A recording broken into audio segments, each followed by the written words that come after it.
अन्नदाता। पग पग पर है संग तुम्हारे अन्नदाता। लहू किसानों का बन के पसीना सींचता है धरती का सीना।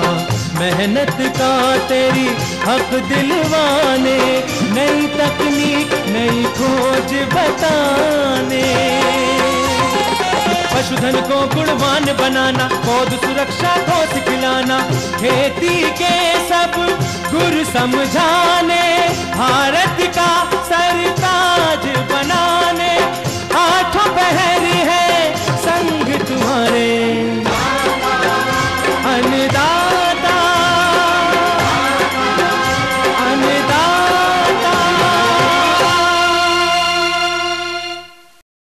नमस्कार, मैं हूं नीलू। आप सभी दर्शकों का अन्नदाता कार्यक्रम में स्वागत करती हूं। हर रोज की तरह कार्यक्रम में लेकर आई हूं खेतीबाड़ी से जुड़ी हुई बहुत सी लाभकारी जानकारियां। तो चलिए सबसे पहले देखते हैं क्या है विशेष आज के कार्यक्रम में। ईजी ट्रांसप्लांटर यंत्र द्वारा कम समय में आसानी से कर सकते हैं पौध की रोपाई।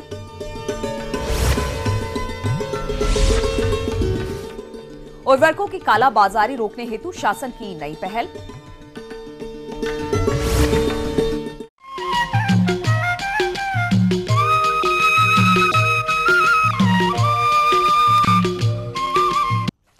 अपने राज्य में किसान विभिन्न सब्जियों की पौध रोपाई का कार्य मजदूरों के द्वारा करवाते हैं। साथ ही इनकी रोपाई में किसानों के सामने कई तरह की समस्याएं भी आती हैं, लेकिन आप ऐसी समस्याओं से छुटकारा पा सकते हैं। है ना खुशी की बात? तो चलिए देर किस बात की, मिलते हैं राजस्थान कृषि महाविद्यालय उदयपुर के विषय विशेषज्ञ डॉक्टर लतिका व्यास से और जानते हैं पौध रोपाई यंत्र के बारे में कि ये किसानों के लिए किस प्रकार से लाभकारी है।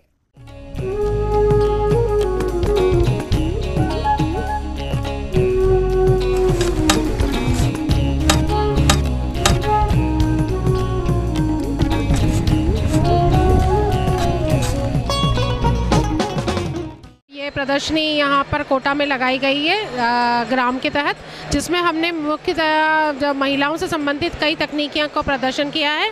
सबसे प्रमुख जो तकनीक है वो मैं आपको बताना चाहती हूँ। ये पौधा रोपाई यंत्र है, जो कि ज़्यादातर हमने देखा है कि खेत में जो है महिलाएं रोपाई करती है पौधों की और पूरी दोहरी हो जाती है, जिससे कमर, घुटने और पैरों की मसल्स में बहुत दर्द होता है। ये एक यंत्र की आविष्कार किया गया है जो कि बहुत ही आसान है और इससे महिलाओं की मुद्रा भी सही रहती है।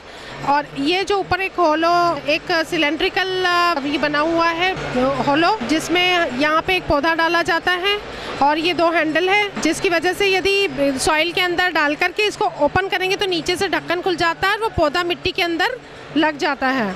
इससे ये फ़ायदा है कि जितनी रोपाई वो दिन भर में करती है उससे 25 से 30% जो समय की बचत है वो महिलाओं को हो जाती है। यदि 1 घंटा लगता है उसकी जगह वो 40 मिनट में ही अपना सारा काम कंप्लीट कर लेती है। तो समय की कमी के हिसाब से श्रम भी कम लगेगा, समय भी कम लगेगा और जो काम बैठ कर के और दोहरी होकर के कर रही है वो उसके सीधा खड़े होने की वजह से, पोस्चर सही होने की वजह से उनको तकलीफ भी कम होगी और वर्किंग एफिशिएंसी भी बढ़ जाती है और काम भी ज़्यादा हो जाता है, क्योंकि जब 20 मिनट में काम हो गया है तो 20 मिनट का और बाकी वो कर सकते।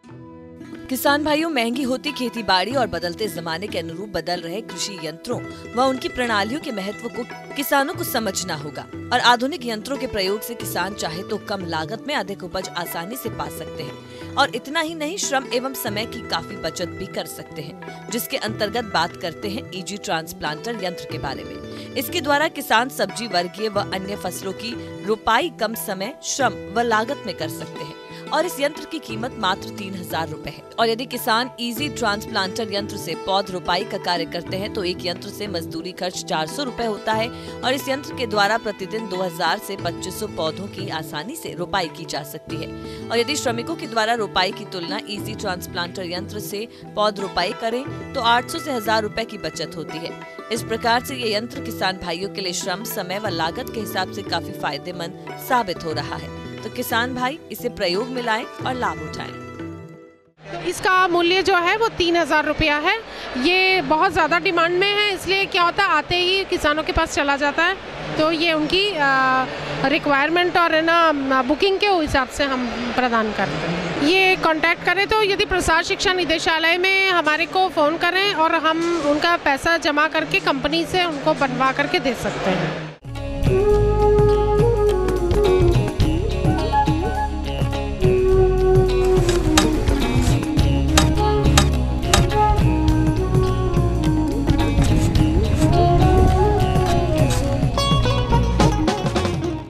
जैसा कि आप अभी देख रहे हैं सीडलिंग प्लांटर से सीडलिंग ट्रांसप्लांट कर रहे हैं। इसके अंदर आदमी खड़ा खड़ा कर सकता है, जबकि आपने देखा होगा कि जो लेडी कर रही थी उसको कितना झुकना पड़ता है और हर बार झुकना, फिर उसको लगाते समय जो पूरा हाथ बेंड करना, फिर वापस खड़ा होना, उसमें बहुत ज़्यादा समय नष्ट होता है। इसके अलावा शरीर में ताकत ज़्यादा लगानी पड़ती है और थकान भी ज़्यादा महसूस होती है। जबकि इस ट्रांसप्लांटर से आप आराम से ना खड़े खड़े सीडलिंग ट्रांसप्लांट कर सकते हैं। और जो क्वालिटी ऑफ ट्रांसप्लांटिंग है, जो सीडलिंग्स अपने लगाई है वो ट्रांसप्लांट से पूरी प्रॉपर है ना गहराई पर लगी हुई है और प्रॉपर मिट्टी से ढक जाती है, जिससे कि वो पौधा जो बनेगा वो भी अच्छा बनेगा। जबकि हाथ से लगाते हैं कई बार उसके नाखून से उसके डैमेज तने के पहुंच रहा है, कई बार जड़ें ज़्यादा टूट जाती है, पत्तियों को नुकसान होता है। जबकि आप इस ट्रांसप्लांटर से करेंगे तो इस प्रकार के किसी तरह के पौधे को नुकसान नहीं होगा और पौधा अच्छी जगह समान दूरी पर लगेगा और किसान को समय के साथ साथ जो थकान होती है वो भी नहीं होगी। इसलिए किसान भाइयों से सलाह दी जाती है कि आप इस ट्रांसप्लांटर से ही ट्रांसप्लांट करें। इस ट्रांसप्लांटर के ऊपर यहाँ पर हैंडल है और इसको पूरा ये स्टील का बना हुआ है। नीचे इसका ये मुंह है जो एक तरह से कट लगा हुआ है और आप अगर ज़मीन में डालने के बाद में पौधे को ऊपर से जब सीडलिंग अंदर डाल देंगे तो डालने के बाद में लगाने के बाद में इसको मुंह को प्लांटर को दबाएं तो ये खुल जाता है और सीडलिंग से ना लग जाएगी पौधे में। और पौधा हमेशा प्रो ट्रे के अंदर तैयार करते हैं, जिसमें कि कोकोपीट, वर्मी कंपोस्ट और परलाइट मिला करके और करें, जिससे कि पौधे की जड़ है ना वो अच्छी तरह से रहेगी। और इसमें जो मीडिया है, माध्यम है, वो किसी से बिखरा हुआ नहीं है और ये पौधा जब आप जमीन लगाएंगे इस तब ना अच्छा चलेगा। और अगर आप लेबर में देखें तो अगर आप 1 हेक्टेयर के अंदर इसके ट्रांसप्लांटिंग करेंगे तो लगभग आपका मतलब 1-2 बीघे के बाद में इसके कॉस्ट आप निकल सकती है 1-2 हेक्टेयर के बाद में, जो कीमत ज़्यादा नहीं है और आपको समय की बचत हो रही है। सबसे अच्छा है जो थकान होती है उससे भी किसानों को मुक्ति मिलेगी। इसका जो अभी देखा है हमने कि दुगने से ज़्यादा काम ना ये एफिशिएंसी देता है और साफ़ सुथरा रहता है। इसमें भी किसान भाई है ना प्लास्टिक मल्च भी यूज करते हैं, जिसमें अलग से है ना उसमें छेद करने में परेशानी हो जाती है, प्लास्टिक फट जाता है। इस ट्रांसप्लांट से आप करेंगे तो अलग से छेद करने की जरूरत नहीं है, अपने आप इसको दबाएंगे छेद हो जाएगा और पौधा है ना सही जगह पर लग जाएगा। तो किसान भाइयों को सलाह दी जाती है कि इस ट्रांसप्लांटर का यूज करें। ये थी कुछ उपयोगी जानकारियां। अब लेते हैं एक छोटा सा ब्रेक, जल्द लौटेंगे और कार्यक्रम में आगे है महत्वपूर्ण जानकारियां। बने रहिए हमारे साथ।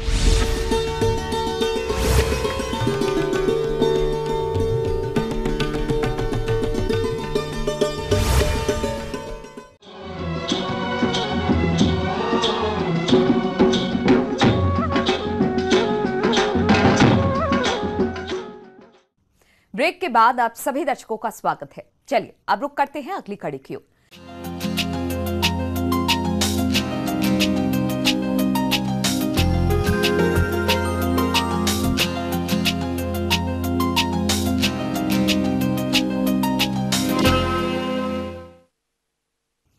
प्रदेश के कई किसान भाई कटहल की बागवानी करके अच्छा खासा लाभ कमा रहे हैं, लेकिन ये लाभ निरंतर बना रहे इसके लिए आपको बागों में लगने वाले कीट एवं रोगों के प्रति सतर्क रहना होगा। तो कटहल के बाग को कौन कौन से हानिकारक कीट एवं रोग क्षति पहुंचाते हैं तथा इनका नियंत्रण किस तरह से करेंगे, आइए इस बारे में जानते हैं विषय विशेषज्ञ डॉक्टर अभिमन्यु यादव से। कटहल एक सब्जी वाली एक मुख्य फलदार वृक्ष होता है, जिससे तमाम तरह के सब्जी के खाने योग्य व्यंजन और इसका अचार या अन्य तमाम उपयोगी सामग्री बनाई जा सकती है, जिसके कारण से हमारे किसान भाइयों को अच्छा खासा लाभ होता है। और जहाँ तक है कि इसकी देखभाल की, आप अच्छे तरीके से जानते हैं कि कटहल में कई तरह की समस्याएं होती हैं, जिनमें से मुख्य रूप से एक फल सड़न रोग की समस्या। इस समस्या में ये है कि राइजोबस नामक फफूंदी एक होती है, जिसके कारण से फल सड़ते हैं और शुरुआत में नवजात फल डंठल के पास से सड़ना शुरू होते हैं और धीरे धीरे शुरू में ही अपने ये फल सड़ करके नष्ट हो जाते हैं। जब अनुकूल वातावरण मिलता है तो इस बीमारी के कारण से विकसित फल भी सड़ जाते हैं, जिसके कारण से हमारे किसान भाइयों को आर्थिक नुकसान उठाना पड़ता है। किसान भाइयों, इस रोग के कारण कटहल के फल पर काले रंग का पाउडर जैसा जम जाता है, जो कि धीरे धीरे अन्य फलों को रोग ग्रसित कर देता है। इस रोग से प्रभावित फल काले पड़कर गिरने लगते हैं, इसलिए समय पर इसकी रोकथाम करना बेहद जरूरी है। तो इसके लिए आप कौन कौन से उपायों को अपनाएं, आइए जानते हैं। तो इसके प्रबंधन के लिए जरूरी है कि समय से प्रबंधन किया जाए और प्रबंधन में जैसे कॉपर ऑक्सीक्लोराइड नामक फफूंदी नाशक दवा आती है, जिसकी 3 ग्राम मात्रा 1 लीटर पानी में घोल बनाकर यदि छिड़काव करें और आवश्यकता पड़ने पर 15 से 20 दिन में इसका छिड़काव का दोहरा दें तो इस बीमारी से बचाव हो जाता है। इसी तरह से जो दूसरी समस्या है रोग में ही पत्तियों में एक गुलाबी धब्बा रोग लगता है। शुरू में पत्तियों के निचली सतह में गुलाबी धब्बे बनते हैं, जिसके कारण से पत्तियां या पेड़ पौधों में जो प्रकाश संश्लेषण की क्रिया होती है वो प्रभावित होती है, जिसके कारण से पौधों का विकास नहीं हो पाता और पौधों के विकास के साथ साथ फिर उसमें फूल और फल कम बनते हैं, जिसके कारण से उत्पादन प्रभावित होता है। और इसके प्रबंधन करने के लिए भी ज़रूरी है कि कॉपर ऑक्सीक्लोराइड या कॉपर बेस जो अन्य फंजीसाइड होते हैं उनकी 3 ग्राम मात्रा 1 लीटर पानी में घोल बनाकर छिड़काव करें और ज़रूरत पड़ने पर 15 से 20 दिन पर दूसरा छिड़काव ज़रूर करें। इसी तरह से कीटों की भी समस्या होती है और कीटों में सबसे ज़्यादा महत्वपूर्ण कीट होता है तना छेदक। ये तना छेदक कीट की जो सूंडी होती है वो पतली या मोटी टहनियों में या तनों में छेद बना करके पौधों को नुकसान पहुंचाते हैं, जिसके कारण से धीरे धीरे कुछ समय बाद पौधे सूख जाते हैं और उस सूखने की कंडीशन में हमारे बाग खाली हो जाते हैं, पौधे जो कम हो जाते हैं। तो इसके प्रबंधन करने के लिए भी ज़रूरी है कि हम समय से प्रबंधन करें और प्रबंधन में ज़रूरी है कि जहाँ पर ये तनों में छेद हों वहाँ कोई लोहे की सरिया तीली पतली डाल करके उस छेद को साफ़ कर देना चाहिए और रुई में 4-5 बूंद मिट्टी तेल या पेट्रोल डाल करके उस छेद के अंदर भर दें और उसको ऊपर से चिकनी मिट्टी द्वारा बंद कर दें छेद को। तो इस पेट्रोल या डीजल की महक से अंदर जो सूंडी होती है वो ख़त्म हो जाएगी और आपका पौधा स्वस्थ होगा, बच जाएगा। इस तरीके से यदि हम रोग और कीड़ों का समय से प्रबंधन कर लेते हैं तो कटहल में एक अच्छी उपज प्राप्त करके आर्थिक लाभ कमा सकते हैं। आगे और भी है कुछ रोचक जानकारियां, पर यहां पर रुकेंगे एक और ब्रेक के लिए। जल्द हाजिर होते हैं।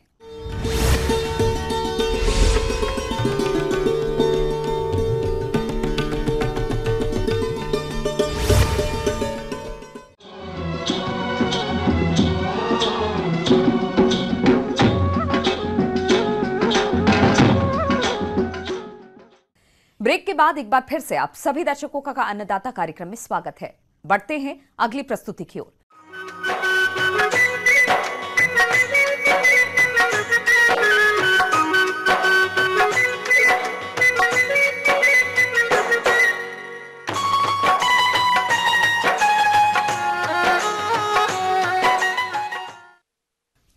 किसान भाइयों, खाद और बीज की कालाबाजारी रोकने के लिए सरकार ने डीबीटी योजना के तहत कृषि आदानों को बेचना प्रारंभ किया है। इस योजना के अंतर्गत अब किसान को खाद बीज खरीदने पर सब्सिडी सीधे किसान के बैंक खाते में पहुंचेगी और इसके लिए किसानों को दुकानदारों से खाद बीज खरीदते समय अपना आधार नंबर डालने के साथ फिंगरप्रिंट देने होंगे।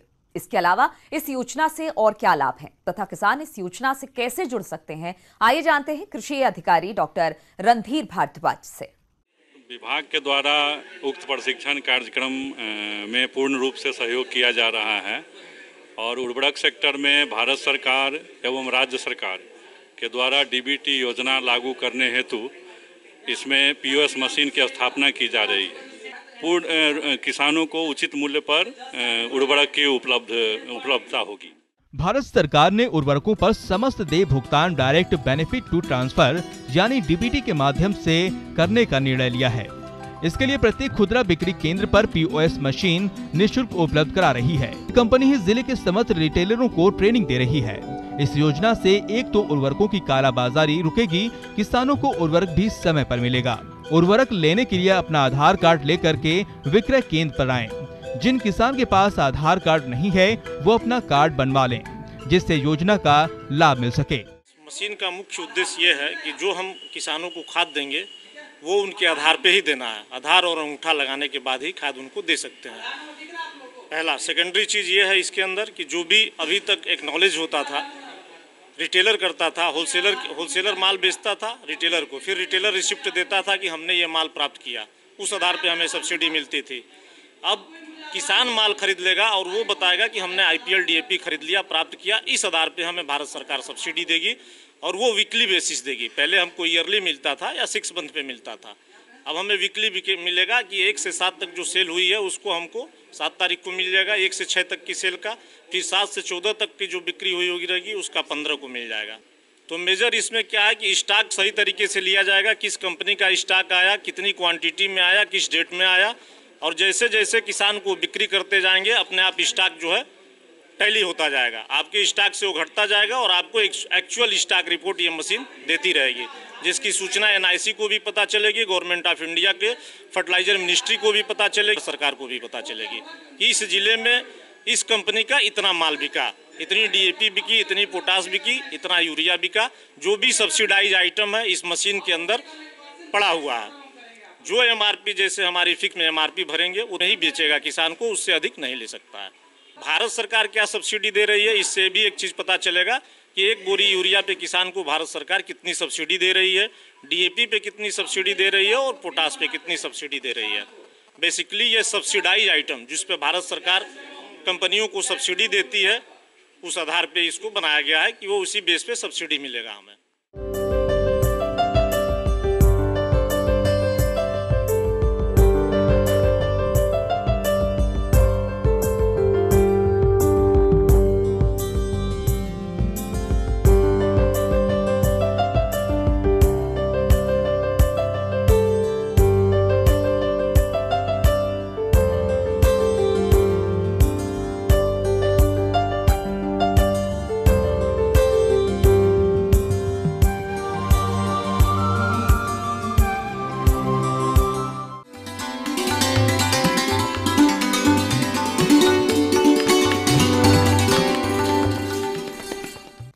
जॉन डियर अन्नदाता हेल्पलाइन निशुल्क फोन संपर्क सेवा के माध्यम से आपके द्वारा पूछे गए प्रश्नों में से 1 या 2 महत्वपूर्ण प्रश्न को हम अपने कार्यक्रम में शामिल करते हैं और इसी के तहत आज का चयनित प्रश्न और उसका जवाब इस प्रकार है। आज की अन्नदाता हेल्पलाइन में हमने जिस प्रश्न को शामिल किया है उसे पूछा है ग्राम बलेखड़, जिला जयपुर के सीताराम यादव ने। आपने बकरी की उन्नत नस्लों के बारे में जानकारी चाहिए है, तो इसके लिए देखिए कार्यक्रम का यह अंश। अच्छी बात की आपने। हमारे यहाँ जो भूमिहीन बेरोजगार किसान हैं उनके लिए बकरी पालन एक बहुत अच्छा व्यवसाय हो सकता है। और जब आप शुरू कर रहे हैं तो आपको सबसे पहले एक अच्छे नस्ल की बकरी का चुनाव करना है। तो हमारे यहाँ generally beetle, Barbari, Jamunapari, Sirohi, black Bengal, ये सब अच्छे नस्ल की बकरियाँ हैं। इनमें से आप किसी का भी चुनाव कर सकते हैं। अगर आप बड़े नस्ल की बकरी पालना चाहते हैं तो बरबरी या जमुनापारी ले सकते हैं।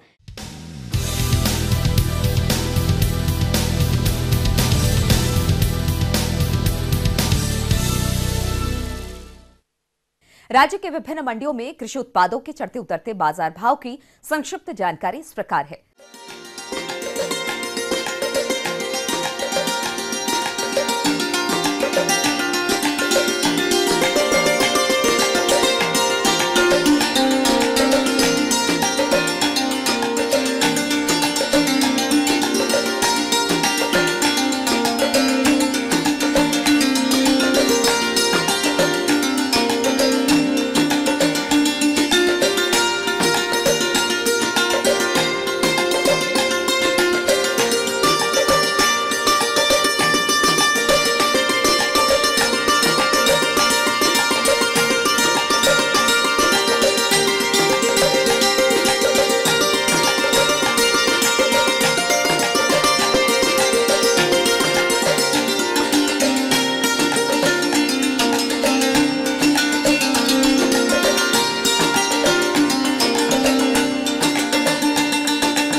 अब आइए देखते हैं कल दिखाए जाने वाले कार्यक्रम की मुख्य झलकियां।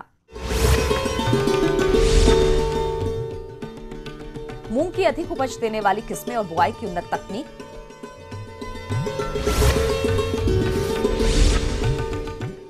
गोबर का उपयोग गमले बनाने में करके किसान कमा सकते हैं अच्छी आय। हम ये उम्मीद करते हैं कि आज का कार्यक्रम आप सभी दर्शकों के लिए उपयोगी रहा होगा। किसान भाइयों, अन्नदाता आपकी सेवा के लिए संकल्परत है। कृषि संबंधित समस्या एवं सुझाव के लिए आप हमें इस पते पर संपर्क कर सकते हैं। प्रोड्यूसर अन्नदाता ETV Rajasthan, Ramoji film city, Hyderabad 501512। साथ ही आप हमें ईमेल भी कर सकते हैं। हमारा ईमेल है p18annadataraajasthan@nw18.com। इसके अतिरिक्त आप हमें जॉन डियर निशुल्क हेल्पलाइन नंबर 1800419215 पर सोमवार से शनिवार सुबह 10 से शाम 4 बजे के बीच संपर्क भी कर सकते हैं। फिलहाल अन्नदाता की पूरी टीम को इजाजत दीजिए। कल फिर इसी समय आपसे मुलाकात होगी कृषि संबंधित कुछ और महत्वपूर्ण जानकारियों के साथ। तब तक के लिए नमस्कार।